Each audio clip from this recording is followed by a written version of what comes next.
So everybody, welcome, and we'll start. Oh, the arrow button does not work. So, well, we've kind of introduced ourselves earlier. I'm Brooks Willig, the division director.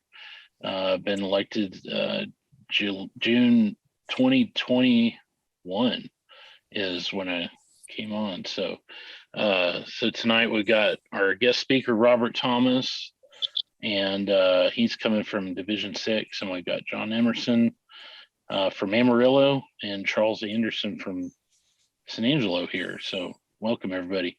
News, don't have much in the news other than I've been putting out a email list now, so everybody should be getting updates and things coming up.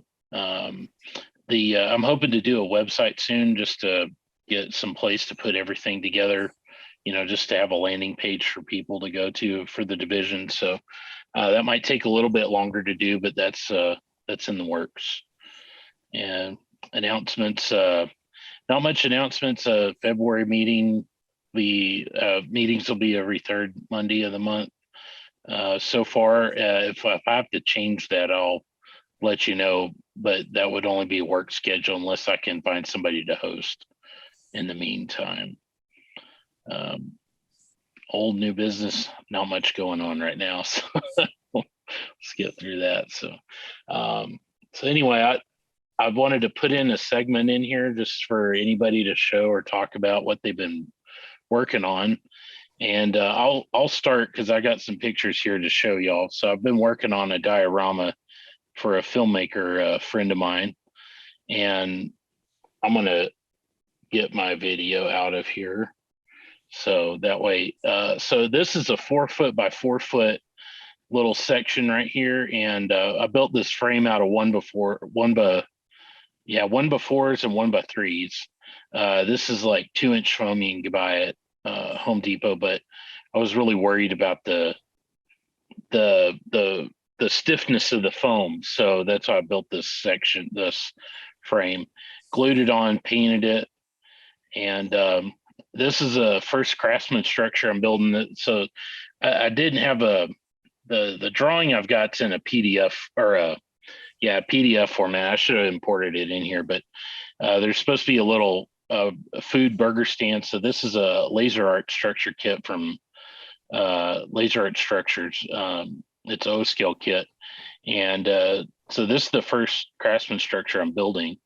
And I didn't like this. This is supposed to have a roof on the front, and I was afraid of this roof kind of blocking too much light in there for people to see for the filming. And so I'm building this pergola on the front, and I'm going to build a little fence to go around the deck right here.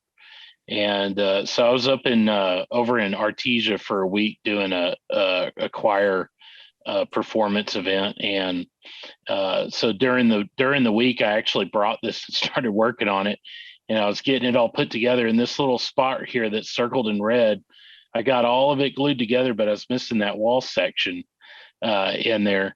And sure enough, I found it on my workbench when I got back, but it kind of halted progress. That section just fell out of the wood sprue there. So here's the pergola. It's all basswood. I did an India ink stain wash on it, and the wood, I'm trying to make it look like cedar. So I found this at Home Depot. It's a gunstock is the color of it, and I thought that was kind of orange enough to make it look like cedar there. So there's some of the top slat stained. I don't have any pictures of the whole thing after it's been stained. I was waiting until I can get it glued onto the building there. The roof is the back roof. There's a little picture of it right up at the top up there. You can see it upside down. The roof's a tar paper roof, so I think this turned out really well. I did some weathering chalks on there, and just using like a little makeup brush to brush those on. And I'm building a sign to put on top, and this is I got the O scale of the little mini Lionels that mini prints has been making. And so I painted him up. He's in a box down there. And so I'm calling this strain Burgers and Dogs, and going to put an AML sign on the side of it, just because I think it'd be kind of nice tribute to those guys. So this sign up here, I'm building a framework that goes on the roof. And so I made a little uh, jig to glue all the supports together with. And that worked out pretty well. And then I just kind of freehanded all these cross braces and things in there. And then this is staining it right here. So I did another India ink wash to start with. And then I did Viterro using the black stain. Kind of turned out a little blue, I think, depending on the light. So we'll see how that turns out. I may do another wash over it just to kind of lighten it up a little bit. It's a little dark for me there. I have yet to glue that all together on the roof. I've got to mount some stuff inside. So I'm just kind of like working on all these different aspects at the same time with it. This is a little test piece I did, trying to do the asphalt road, the curb here, and then I put sculpt mold down. The sidewalk is actually that pink styrene foam I cut, glued in, and then I put ground. I got a bunch of tile grout to put down to replicate dirt. And you can use real dirt, and I've been trying to do that, but I have to sift it, bake it, all this. So, and there's been people using tile grout, so I'm trying that on this one. I'm kind of happy with the way it's going. This is just all black brown right now, and I've got some different colors I'm going to try blending together. But this was just a test piece to see if how I like it, how I like that it'll work. So the street right here, that's cork roadbed, or just cork sheet, used AK asphalt, but I'm just going to paint that black. I don't need the asphalt on this part. And then I want to mimic the chip or seal coating on there. So I did some railroad ballast on top, and then I have like a black glue wash that I put in, and that kind of made it colored. So you'll see like some bits of gray and stuff, and then I'll probably go in and airbrush it a little bit there. And so here's an overall view of it. There's 3 houses. There's going to be a road this way. This is going to be a one-way road right in front of the houses, going one way, just because we needed to shrink that down for the space for the camera travel. They were worried about it being too long to travel across. And then there's going to be a road going right here in front of this store. This is up in the corner there. It's the Dollar General store that I didn't really like it, but they wanted to put it in there. So okay. So that's and then here's what I was talking about working with the foam earlier when you came in. So this is the sidewalk. I'm cutting these little sections on the Proxon foam cutter. And then this curb right here is all styrofoam. It's just 2 pieces. And then I rounded over this curb in the router with a little, it's an 1/8 inch round over bit, but really 1/16 would be better. So I just put a fence on there and kind of dialed it in where it rounds it over quite right. Working on building this garage that's right here used to be on this brown house. And so I took it off and I'm sticking it on the side of this gray house. And then I had to elevate the gray house so that way I didn't have to do much work with the roof lines. And then since then, I've actually went and cut out the foundation, another layer, glued it on. And so all the houses have foundations all cut out. And there's a driveway going in here. There's going to be sculpt mold I'm going to put in after I get all this done. I may put a little rock retaining wall in here to get all this there. So no train tracks on this one, but this is kind of getting me into building scenery and things. So it's kind of nice to be able to take this on. So that's all I've got of that. Does anybody else have anything they want to show or that they're working on.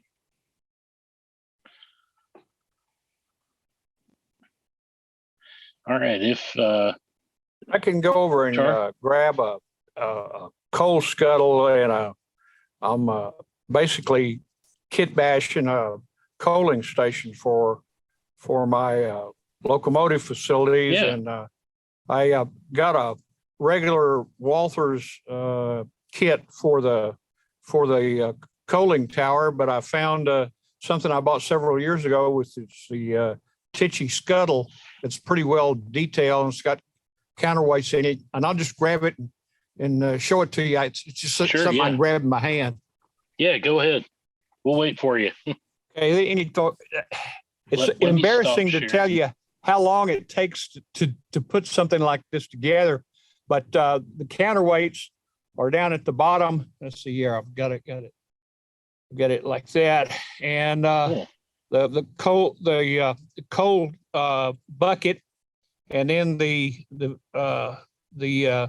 cables. The cables, I ended up going with brass rod because it looks better, and I think it'll paint up really nice.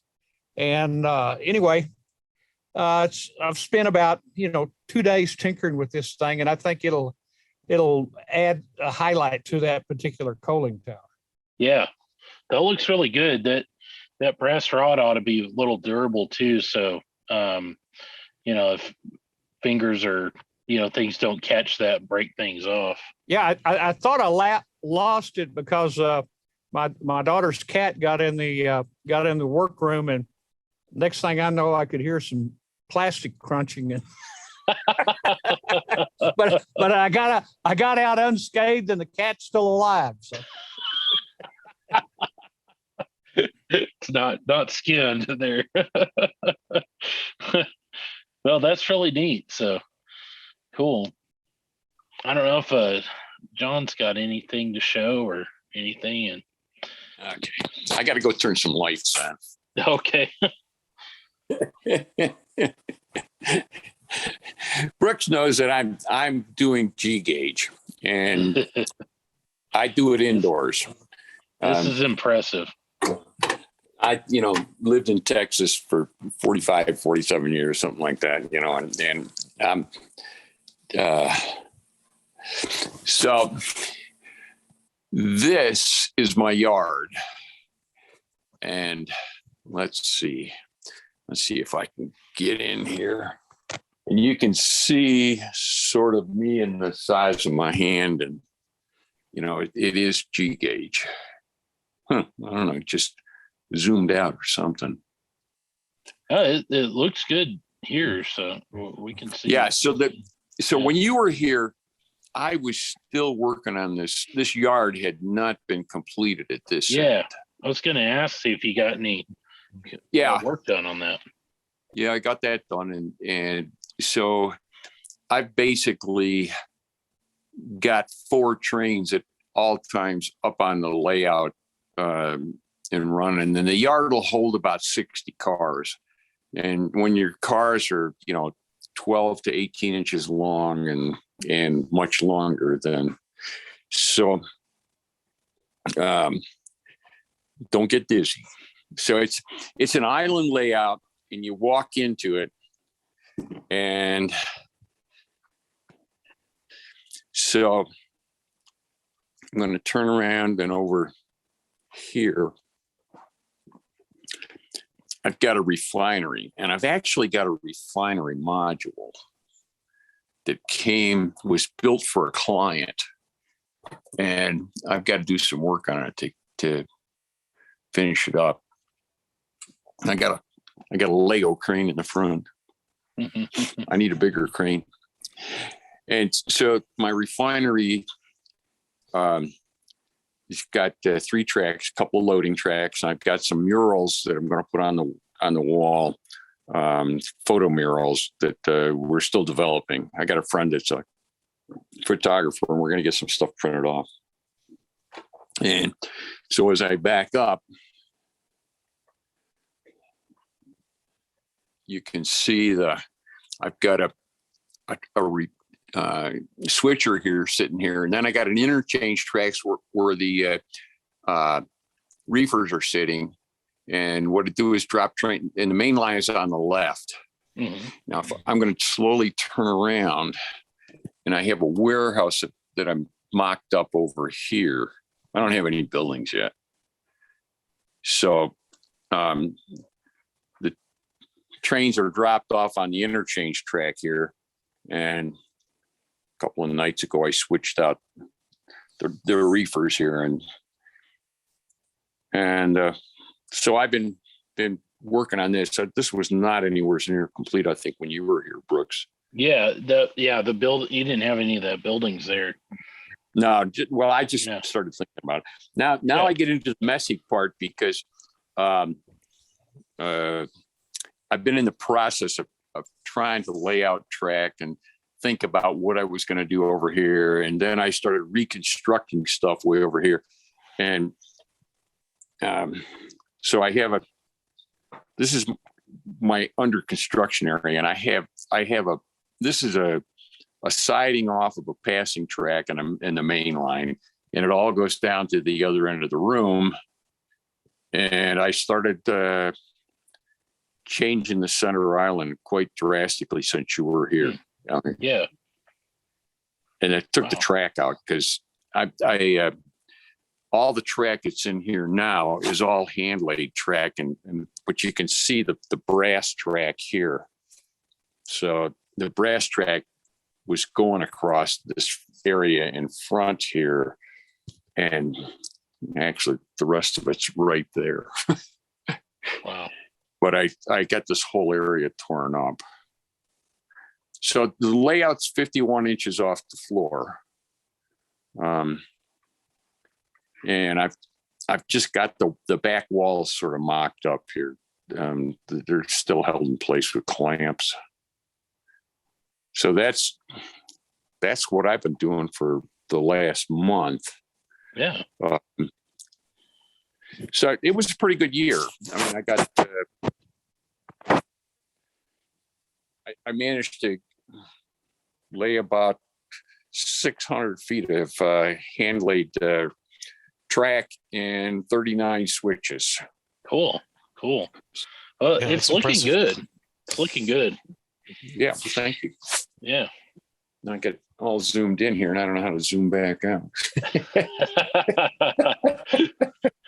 So anytime that somebody's in the area coming through Amarillo on their way to somewhere else, come run trains. I've sort of started into figuring out scenarios to do switching, and in that area. And when I add a few more sidings underneath where that TV monitor is for the control panel, then I'll be ready to do some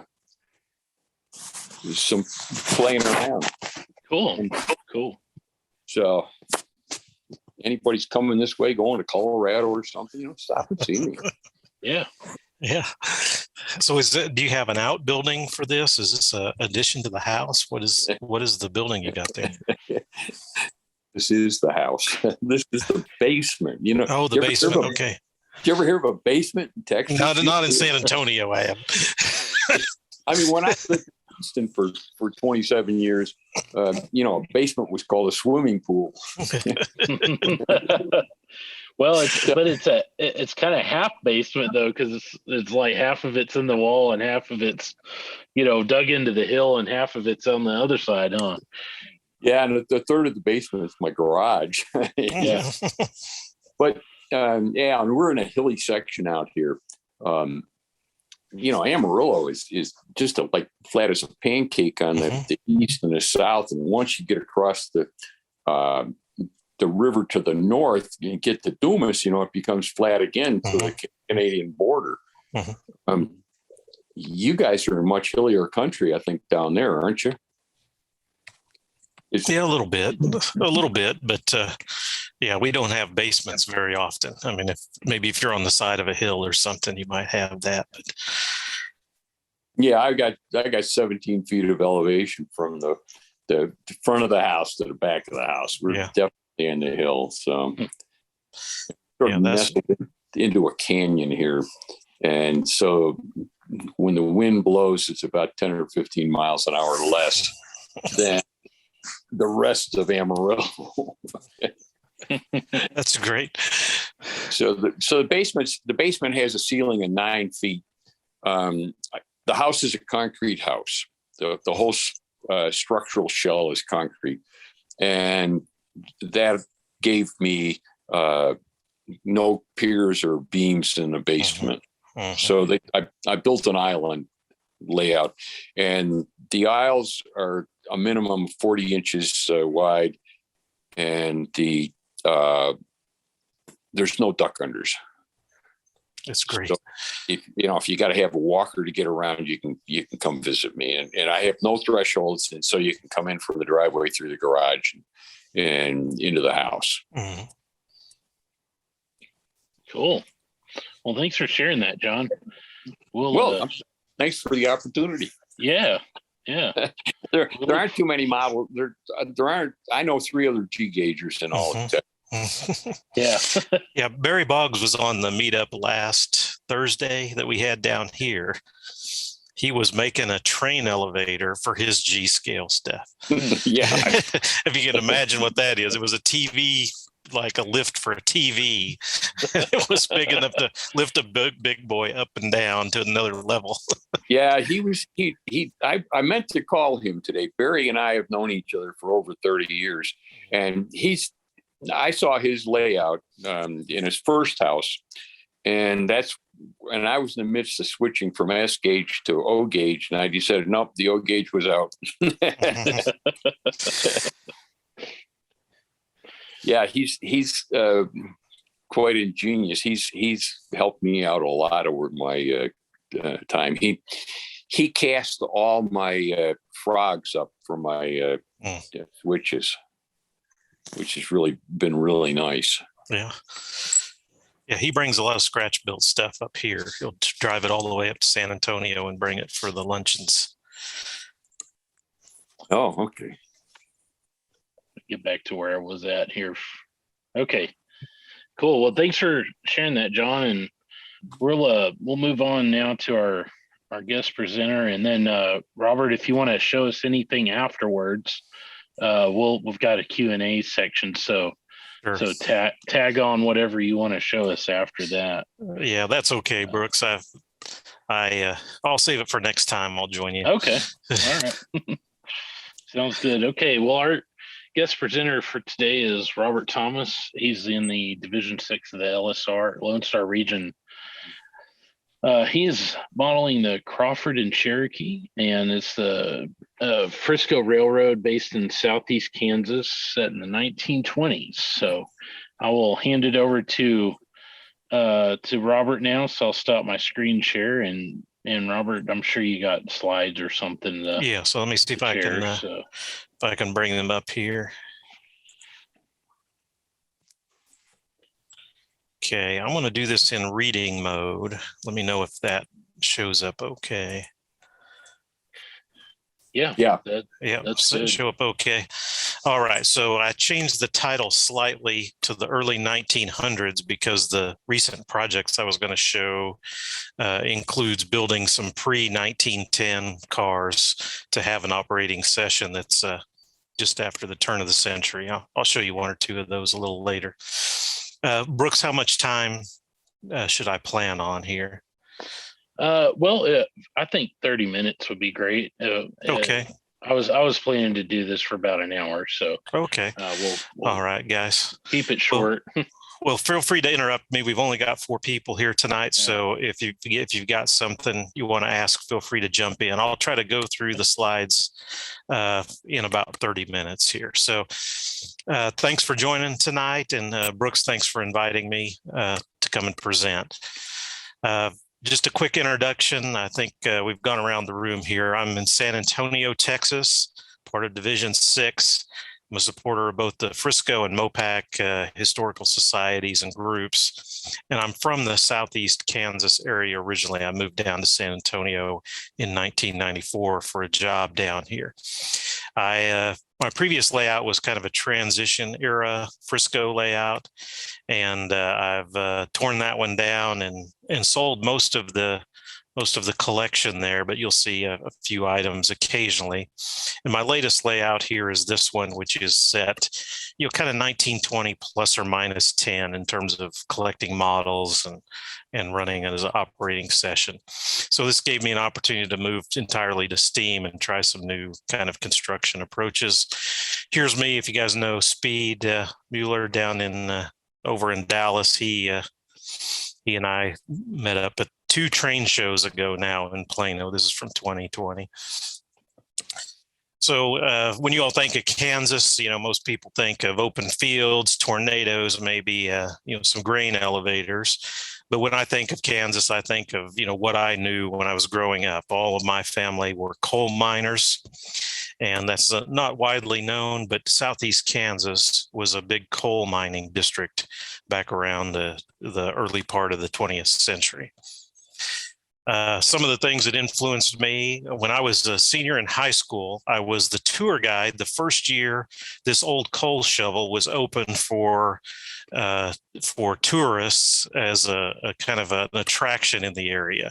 They've since built a museum around it for the history of the coal mining in the area. But if you take a look, this was a 16-story electric coal shovel. You can see the cars that parked down by the tracks on the thing. It was a monster. And so that was a great time. It influenced my knowledge of the history of the area, doing that for a summer back in 1986. And of course, growing up, all of these towns in the area that are now ghost towns, bloomed into towns of 3,000, 4,000, 5,000 people during these boom years of coal mining in the area from 1900 to around 1950. It seems unimaginable now, growing up in kind of being in a ghost town that has 300 people now, but there were interurbans in the area as well as the railroads that I'm going to describe. This is from my hometown, Scammon, Kansas, one of the interurbans turning the corner there. If you visit the area today, most of that mined land is now fish and wildlife park land. So plenty of room for fishing, hunting, and biking in the area. A great place to visit if you find yourself headed up to Kansas City or something, go through that area. So the part of the country that I'm talking about here in Kansas are the 2 most southeast counties in Kansas. The orange one here is Crawford County, Kansas. The blue one is Cherokee County, Kansas. So the name of my railroad, my layout, comes from those 2 counties, the Crawford and Cherokee, because it spans that area. These 2 counties spanned large part of what was known as the Weir-Pittsburgh coal field, which was located there and spanned a little bit across the border into Missouri and a little bit down into Oklahoma. And, after the turn of the century, this area produced about its peak, about 1% of the national coal production in the time frame of 1910 to 1920. May not seem like a lot, but these 2 little counties in Kansas, 1 in 100 coal cars was coming out of that area during that time. And when it was discovered, it was, considered one of the largest coal fields in the West. And here you can see what type of coal did they mine there? Yeah, it was a coal that was full of sulfur, right? So it wasn't like the coal they mine in Wyoming now that burns cleaner, and that's part of the reason they kind of closed up the mines. If you look at the link that I have here, it goes back to a summary of that coal production. And here you can see from March 1925, one of the big coal shovels working in the area even then. And during that time, that was a boom town for the area. This is a Library of Congress picture of Pittsburgh, Kansas, which is still there, a town of 20 or 30,000 people. But in the area, the Idle Hour Park here had one of the largest roller coasters in the nation, the amusement park that was located there along the interurban. along the map that I showed you earlier. And the town just south of where I'm modeling, Columbus, Kansas, which is the county seat of Cherokee County. This is a great picture, 91 trains a day going through that little town in the early 1900s. The industrial base of the area was not limited to the coal mining, but also included lead and zinc mines that spanned down into Oklahoma and Missouri. And of course, with all the coal and energy available, the zinc smelters from those fields were located in southeast Kansas. Here's an old map, a Sanborn map of the zinc smelter in Cherryvale, Kansas. Glass manufacturing required a lot of energy. Brick and tile, from when you're digging up coal, they also dug up clay and used that to make brick and tile for the area. Iron and boiler works, agriculture, of course, in Kansas, and some very large rail shops. If you're a Kansas City Southern fan, you'd recognize Pittsburgh, Kansas as one time a major shop for the KCS. Parsons, Kansas, just to the west of where I'm modeling, on the Parsons sub of the Frisco, was a big Katy shop. And then Fort Scott and Afton had large rail shops, and they closed around 1927 when Frisco extended their range of their locomotives. And you can see some of the pictures from that time. And for reference here, if you're interested in the history of the industrialization of the area, from one of my old history teachers from back in college, actually. So if you look at a map of the region, I know this is difficult to read, but the point is it was crisscrossed, all of these coal fields and other industry, by many of our Midwestern favorites, the Frisco, the Santa Fe, KCS, the Katy, Missouri Pacific, as well as the interurban that I mentioned, the Joplin and Pittsburgh interurban in the area. And so plenty to choose from in terms of modeling opportunities. If you're looking to represent what was one of the boom times of the area where you grew up. I read this book, The Border Tier Road, about the race from Kansas City to make it to the Indian Territory, which became Oklahoma. And, the race between, what became the Frisco, Kansas City, Fort Scott, and Memphis, or Gulf at the time. And you can see taking a hard right turn when they didn't win into Missouri there. But the result of that was additional interest in the area, and led to me picking the Frisco for modeling the region. If you look at the Frisco system map, this little corner of Kansas was cut through by several different, kind of branch lines and subdivisions of the Frisco. And so again, opportunities to find something that would fit on a layout for my garage. One of the maps that I found from the Kansas Historical Society was this map of town Cherokee, Kansas, which had the intersection of the Frisco's Afton sub, which is still a BNSF line, and the Frisco's Parsons sub, which went from the Kansas border out by Pittsburgh out through Parsons, Kansas, and further west. But here, this was near where I grew up. I played Little League baseball in this town, but things I never knew, a turntable and roundhouse there, shops, a depot that I'll show you in a second, several rail yards.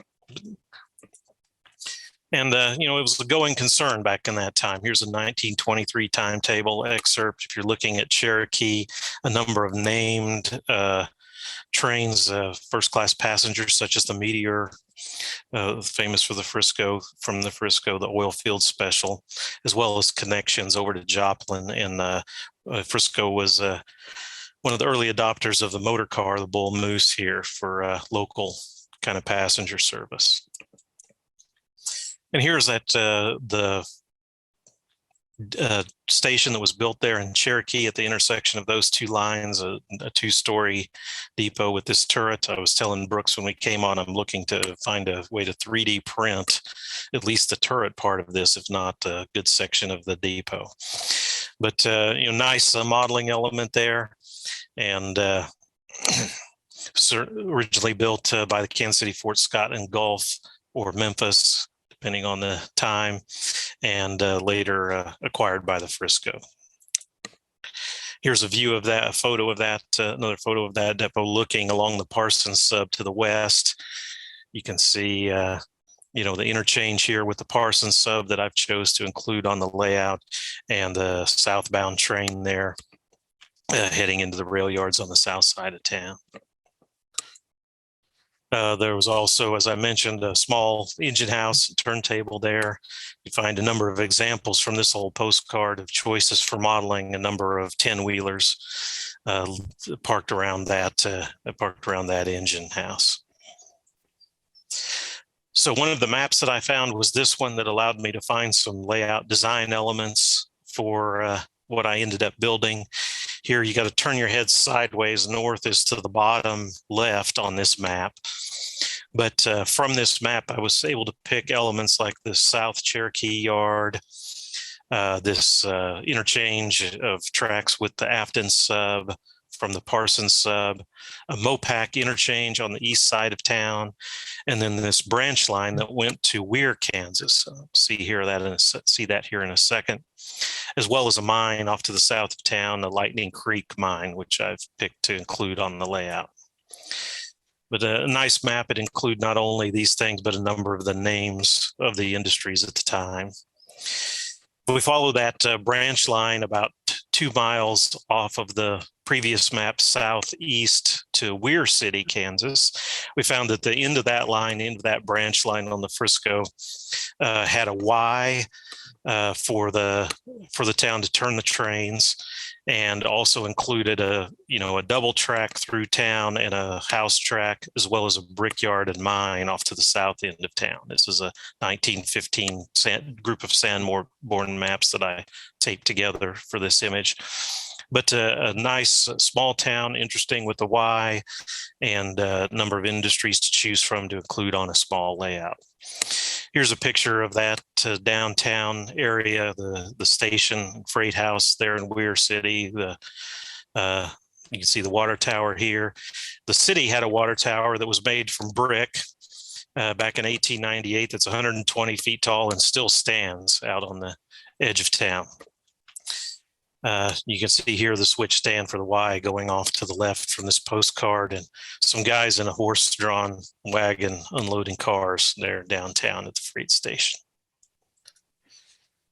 Been able to find a number of photos of the downtown area, and you can see the interurban tracks here through the main street of Weir City. And so we picked from there a number of names. This photo was taken just about standing on the tracks looking east on that main street. A few other structures you can find in old postcards from Weir to base some of your modeling on. Not many of those remain these days, but a few are there.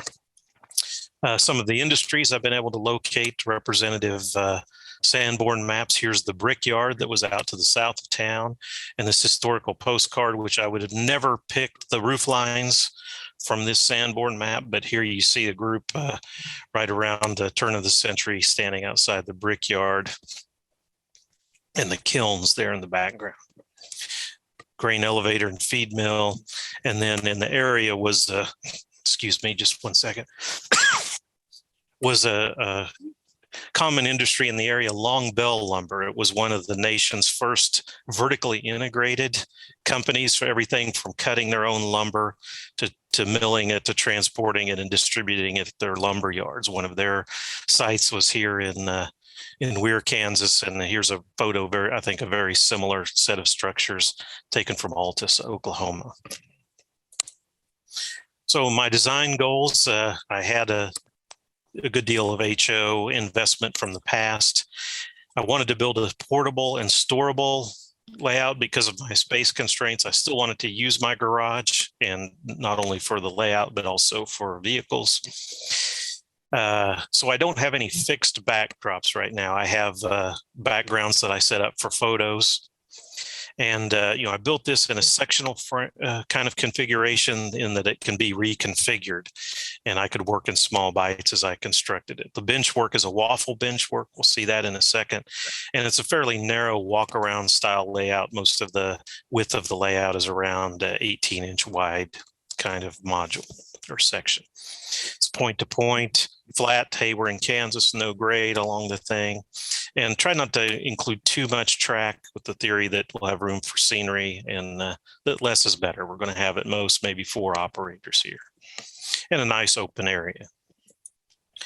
So from the maps that I showed you earlier and selection of design elements, I included portions of Cherokee, Kansas, including that 1888 station, portions of Weir City, a couple of coal mines represented, enough for operations for 4 or 5 jobs, that interchange with the MOPAC. And in this era that I'm modeling, you know, a typical train is going to be 4, 6, 8 cars long. And so here's what the layout looks like currently.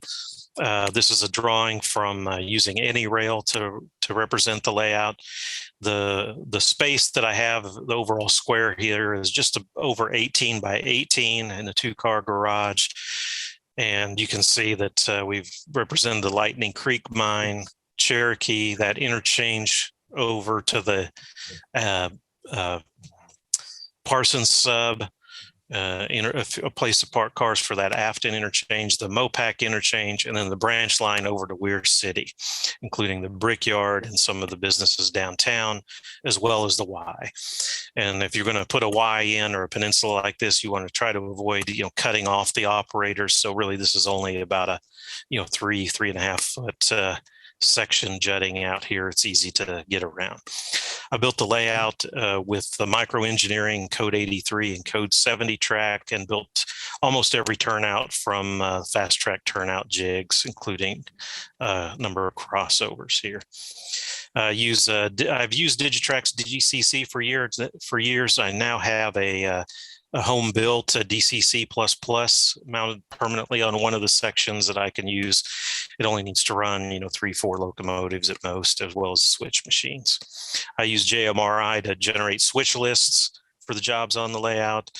And, you know, as I said, the era is 1920, and now I'm going to plus or minus 10 on that. I'll show you some of the earlier cars that I'm working to model. The layout progress so far, the sections that were shown on the previous slide are all built. I've got basic ground cover and scenery is in, all the tracks ballasted. I'm currently focused on building structures. I have a few done. You'll see those in the photos that I'll show. Detailing scenes seems to be a challenge for a portable layout. I'm working on methods to include, you know, some details in the scene, but have them taken off as like a small embedded diorama on a sheet of masonite. And you'll see I've been working to improve, add some staging that you can dock to the layout. And most of my rolling stock, you'll see if you're a real prototype modeler, that you know, I have pictures of things that span kind of 1910, 1905, 1910, all the way into 1930-ish. Here's some examples of the construction of the layout. The layout's built with torsion boxes, or the waffle design from the, if you're familiar with the Sipping and Switching Society of North Carolina, I borrowed some of these, their design approaches. And so the torsion boxes are built. They have legs attached with casters. They are docked together, held together by C-clamps, and can be moved around in fairly large chunks. You can move a group of 4 or 5 sections, no problem on those casters. One of the nice things about this is when you're wiring the layout, you can heft a section. Here, this is the Cherokee. No, this is one of the mine sections, the Lightning Creek mine section, hoisted up on the workbench and working on the wiring underneath it to see the DS4 and some switch machines. And here you can see a good part of it set up in my garage. It kind of spans around the outer walls of the garage. A couple of the sections weren't yet complete when I did this. On the left is that Cherokee yard. You can see the peninsula for the Y there in Weir on the right. And here's a view from the Weir side. And since I had added one more section on the end there. So if we walk around this layout and have a few photos, we're going to walk around. I'll show you photos from this mine on the lower left, and we'll go clockwise around and see kind of where I'm at in terms of completion. Here is the Lightning Creek mine. I've got everything scenic. What I'm doing is working on a mine structure now, having to scratch build that. I started with A and B kit of a Martinsburg mine, but that didn't quite do it for me. So you can see here, scenery's in. You can park some cars, but there isn't a mine structure yet built. Here's the approach off of the Afton sub to the mine. South Cherokee, this section I use often as a diorama for taking photos. But you can see here, switcher working from the south end of Cherokee. And then the town of Cherokee goes as far as 4 tracks wide, small yard there. And here is a train post for a photo there. So a few buildings completed for the downtown that would have been on the west side of the tracks, freight depot, and the track in the foreground off to the left is that interchange with the Parsons sub. In the Cherokee yard, you can see here, again, completed, ballasted, working on some structures. Here's a freight house for the area. And the prototype was a freight house built from the old Frisco depot when the new one was put in, when that new brick depot was built. If we follow the tracks along that, around the corner and then off to the east, we're on the Parsons sub then. Here we see a train crossing the Mopac interchange. Here a train working that Mopac interchange on the right. We go across some areas for some scenery. Here we're going around the Brush Creek, going over the Brush Creek, which is a ballasted trestle. If you're going to have a portable layout, it's good to have some fairly short bridges and not big trestles that stick up above the layout. So we've gone with some truss supported paved ballasted trestles there. We take around the corner to Weir City. There's a small branch that represents Young's Mine number 2. And so it's just represented by a lead, but an opportunity to park some cars, switch some cars there. Take the turn off to the Weir branch and head around to the south, and we find ourselves in the Weir City portion. This photo at the top is a couple of years old now. I've since completed a few newer buildings. But you can see that there's room to turn the train and the locomotive and maybe one car on this Y. And the tracks go through the downtown. Here off to the right is going to be the brickyard. And you can see I've been working on a few structures here. This is along this road that crosses the Y out to on the left-hand side there, Vogel Street. If you get to the brickyard, it's represented by the tracks right now. I'm trying to find a good source for some kilns, and then I'll scratch build the brickyard buildings that are shown in that historical postcard that I showed earlier. But you can certainly, switch a few cars on the 2 tracks there at the brickyard. So with that, that's a quick loop around the layout that's built. I'll say just a few words about modeling this era and the Frisco in particular, trying to find power and rolling stock for this time and HO scale. There's a number of candidate locomotives you can find really for this era, and for a smaller layout, you're not going to really run any big steam. The largest of which is probably the consolidation you can get from Bachmann, or the Decapod that Bachmann has recently re-released. There are 2 remaining steam locomotives operating from the Frisco. One is the Decapod there at Illinois Railway Museum, and there's one up in Canada, of all things. A Frisco locomotive still survives on the Alberta Prairie Railway.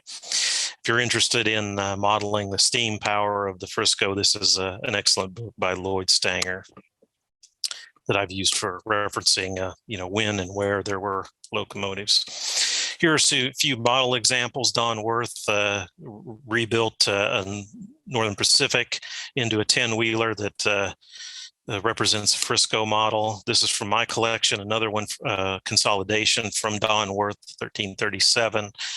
That is really a treasure, one of his builds. And you can find from in brass 440 Hallmark model, if you look and watch eBay carefully. Other examples are plastic models. Consolidation that you can find is a pretty good match. This is one that was modified by Tom Hawley to include an oil burning tender and doghouse on there. There's switchers of the 3800 series that were proto heritage. They kind of need to be modified to take this round marker off the front, put a Frisco Herald there, and a few other items that you can find. Bachman makes a nice 10-wheeler. It's not a bad match for here's the 193 of the Frisco. If you're interested in that earlier era, here's the one of the two that I have that I think this 193 was renumbered into a 400 series at one point, but added the Frisco Herald on the front of that, removing it. You can also buy separately the boiler for this, the top piece, and if you want to move around the domes and the bells on there, you can try to match your prototype a bit better. And of course, the Decapod is available. I have two of the ones that Bachman has released, which is a very good match there. Rolling stock, some great resources out there if you're looking at pre-Depression era modeling, in particular in HO scale. Eric Hansman has a website, and there's a pre-Depression era modelers Facebook group. A few other ones listed here. The Frisco.org website has freight car diagrams from 1907 to 1966, which is another great resource. And so you can find for the layout a number of models for this kind of 1920 plus or minus era.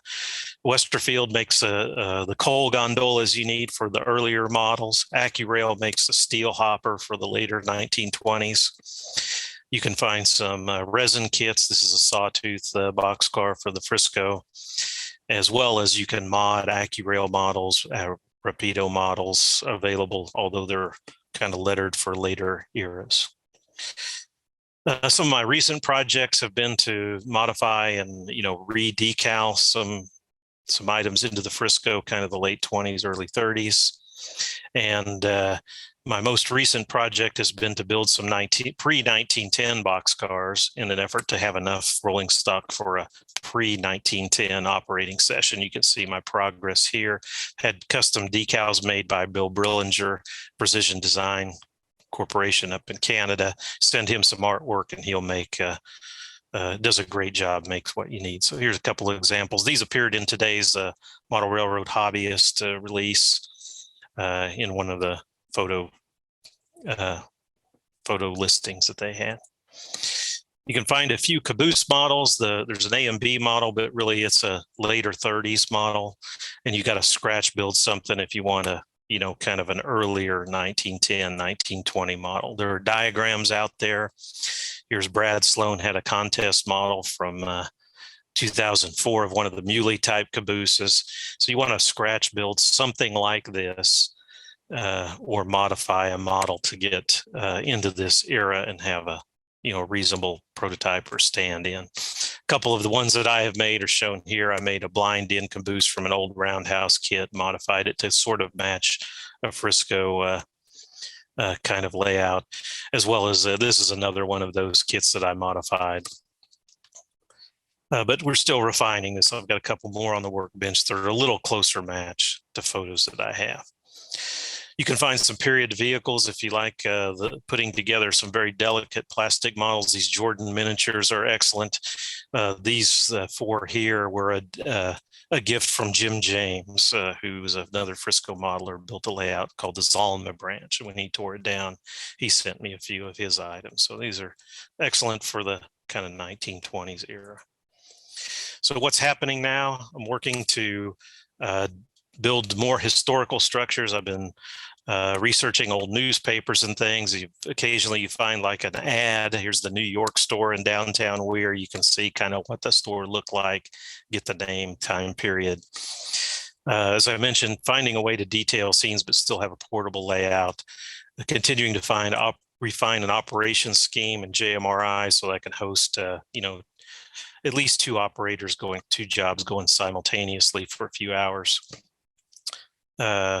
And then refining my historical accuracy. Really, I'm dividing the cars that I'm modeling into kind of a 1910 era and then a late 1920 era. Since this layout is modular, you can set it up in alternate setups. I did an NMRAX video on an intro to JMRI operations using, as an example, only the Weir branch line here with some staging attached at that Missouri Pacific interchange. This allows me to mainly set up and only use half of the garage, leave the layout set up, and then my wife's car can then fit in the garage while I'm doing this. Here's the staging sections that I had built here on the left. Don't forget that wife. Yeah, when the hail comes, you want to be able to get your car in the garage. So, do you get hail down there like we get it up here? Oh, yes. Oh, good grief, yes. So anyhow, one of my favorite things to do is just set up half the layout as a single operator, attach this staging to setting up one half or the other, and have some operations while I'm working on structures and scenery and whatnot. So very enjoyable layout, I think. So, thanks for paying attention. Looks like I'm a few minutes over there, Brooks. Hopefully I haven't gone too long, but I do keep a build thread going on Model Railroad Hobbyist. If you visit their blog, you can find me there. And, occasionally, they grab one of my photos. Here's me setting up and running some of my remaining transition era stuff on the layout and use that you'll see me somewhere on MRH. So thanks. If you've got any questions, I'll be glad to answer them. I know I went through that quickly, but thanks for your attention. Yeah, we'll open the floor up to Q&A here with Robert, and I've got a couple, I think, and I've heard your presentation a few times, but do you leave your modules set up all the time, or you just set up and run for a little bit? Yeah, I go for long streaks with about half of it set up. The last diagram that I showed, for extended periods, I'll leave this side set up, or the other side, the Cherokee town with the Lightning Creek mine. And really, I'm working on it, but also, able to operate it. Right now, the whole thing is stowed. I've had it stowed for a couple of months. I've been mainly working on car models. But if we want to have visitors, really, I could set it up in 2 or 3 hours and have it operating. Have you ever traveled with it? I haven't. I had Frolin Merrick and Tom Crosswaith from here in San Antonio over, and we went over kind of a demo and how we're going to operate the layout. And Tom gave me some suggestions. I modified some and added a section for the brickyard and a few other things.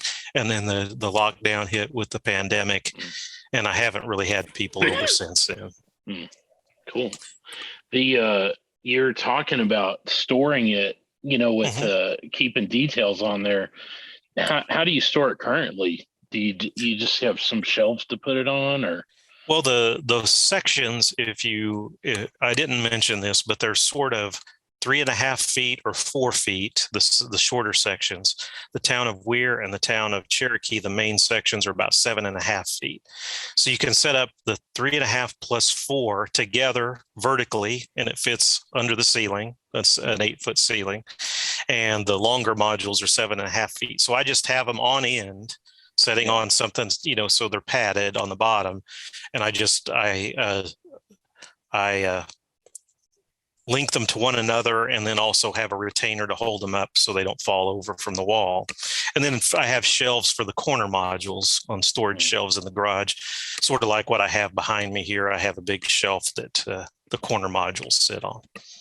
Yeah, I would think that maybe to protect it from details getting knocked off, you almost have to have like either a box or lid covering to go over it. Yeah. To really fully protect it. And I've also seen some Primo modules that they just have end plates that they stick on, and then you can stack up. That's what I would do. Option. I would put them in pairs and put them face to face, right? The structures all come off. And that's kind of the thing I'm working on now. If you look at like Tom Johnson, right, he builds a scene on a piece of masonite, and then that could go in the layout. So I'm working on, you cut a square out, put your detailed scene and structure on that, or a set of structures on that, so I could remove it. Right now, all the structures are on the shelf in the garage, separate from the layout. Scenery stays on, of course, trees and everything stay on. Right. Cool. So do the modules disconnect from the legs so you can stack them up, or They do. The legs go in slot. The legs go in slots on the bottom, and they're very easy to assemble. It requires no hardware to attach the legs. You just put them in the slots. Let me see if I can find the diagram there. We'll bear with you. Okay. Yeah. So if you look here, you can see on the bottom right-hand picture, there's kind of a little notch there. On the top right and the bottom right of there are legs that just fit right into those slots. If you need to adjust the height, you just, from the highest point, you just put a little shim above the leg if it happens to be off. But I have it set so they're almost dead on. And here I've got the mine sections. These two represent another 7.5 foot length. These are bolted together, but when the layout is put up, the sections have alignment pins. Here I'm not far enough along in the construction, but I put alignment pins and then C-clamps to hold the sections together. And then there's plugs between the modules to connect the electrical to DCC. What was the height that you're at again? Yeah, the height is just about what John was describing. It's right about 51, 52 inches. The legs are 48 inches. There's an inch of foam and there's a couple inches of caster, right? So you end up with right about 51, 52. Oh, so that's much higher than the Fremo stuff that I saw back in 08 and 07. Mm-hmm. Yeah, I like a good height, right? I'm 6 feet tall. I like it, right? Yeah, so I understand that. Yeah. But it's worked out pretty well. And the nice thing is, if I have the entire layout set up, I can just take it apart along that top section and shift it over and move the entire half of the layout over and collapse it all into one side of the garage. So it's sort of like playing Tetris with modules, but it moves quite easily on the casters. What you're saying is you never park your car in the garage, just your wife's. That's right. That's just about right.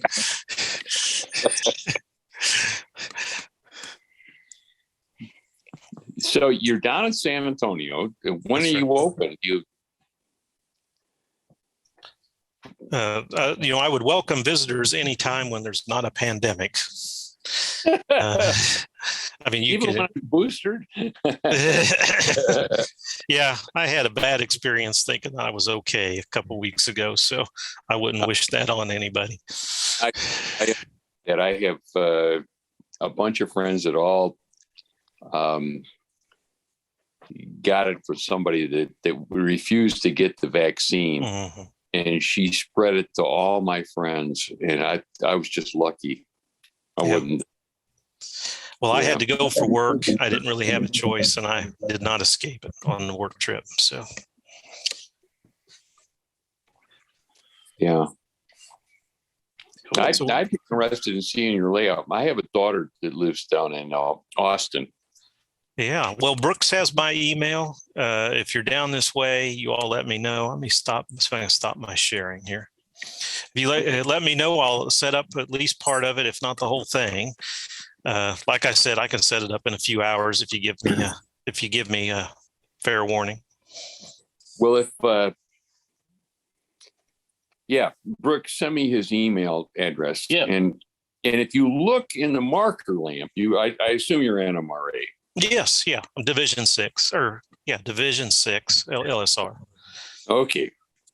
Last marker lamp, they finally published my article on my layout as to how I built the layout, okay. But it doesn't have any of the stuff that you saw tonight. And I'd welcome to have you share that, and I'd love to come down and see your layout sometime. I get down there every summer. when Yep, possible. and my garage is air conditioned. I have a split AC, air conditioned and heated, so don't worry about it if it's the summer. We'll be just fine. It's wonderful. They are. That's all I've got in my house. Yeah. Hey, Robert, this is Bob from Lubbock, Texas. Yeah. Just the first time I saw your layout and really enjoyed all the historic detail and work you put into that. Hats off, man. Oh, thank you. Yeah, I went through it a little quickly today, but if you're interested in anything at all, just let me know. Your 3D printing of that lovely station, how far along are you on that? Yeah, that's my next project. I've got all of the drawings that I can find, the architectural kind of stuff, and I'm trying to get this guy. I was telling Brooks the name of it earlier, 3D print something. He's been doing Mopac stations from up in Kansas. I'm going to try to get him to print it for me. Let me know, if you would, how your experience with those vendors. Kind of curious. Have a few of the kids doing some Kickstart things, and yeah. Right. Yeah, this guy's printing big grain elevators, and he printed. He has available 3 or 4 depots now. Excellent. Yeah, it looks really interesting. I'm going to give it a try. I've had several false starts trying to scratch build something with a round turret that's 3 stories tall. Oh man, I wouldn't wish that on anybody. That's I'm interested in modeling steel mills, and that's something I've been wanting to do, is do the blast furnace, and that not only is it round, but it's a tapered cylinder in 2 spots. And so I tried scratch building that, and it didn't. I had some flat spots in there, and so that was one reason I got into 3D printing, was hoping to print that out. But with nice that to have to make a library of structures that people succeeded in. Maybe the NMRA would take something like that up, Brooks.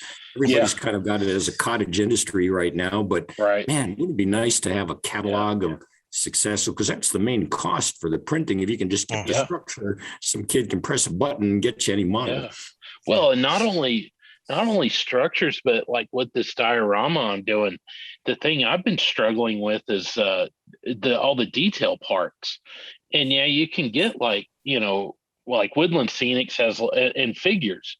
So, you can buy little 5 figures or the Chrysler figures, but like hardly any of them come in the poses I need. And then also detail parts too. I managed to find, but here's some little trash bin. Well, it's in the right white primer, so it doesn't help. But I managed to find those, and I'm trying to print the little residential trash bins, and it's just hard to find. That's the thing. You need to find the files for all that and create it. I wish there was a place that you could, like we have Thingiverse, where you can just go online. Like I went and printed these little cups for brushes to hold brushes in. I printed some of these. I'm going to turn the background off. This is not working. So here we go. Anyway, I found these. It's just a simple thing, but I found it on Thingiverse. You can find stuff like this all day long, but the detail parts is hard. The NMRA would be interested in like partnering with the 3D industry to put their stamp of approval on a library of things those common slobs could use. Yeah. Run up the poll, see what they think. What's the main impediment? Yeah. Well, we're just now getting a digital magazine, so maybe we could do something in the future. Sell it as a fundraiser. Yeah. Robert, I think that's a great idea, but nobody's thought about it or promoted something like it. I mean, that's the value of having bright young guys like Brooks in the society. Yeah. Yeah, but you can write some sort of a comment to the NMRA magazine, right? Sure, Brooks. Yeah, we'll put you on the spot, brother. Yeah, or you could even email the Gordy. He has his email out. on the website. I think it's president at nmra.org or something like that. Great guy, and I think he's doing a good job. Yeah. Email Speed. He doesn't have anything to do. Yeah, he's the IT guy. So yeah, anything we can do to help the hobby out, that's what it's all about, eh? Yeah. So, well, I think we'll kind of wrap it up as far as the formal meeting goes here, and but I'll keep the meeting room open so we can chit chat, if you want, and then you can feel free to leave when you need to. So anyway, thanks for coming, everybody.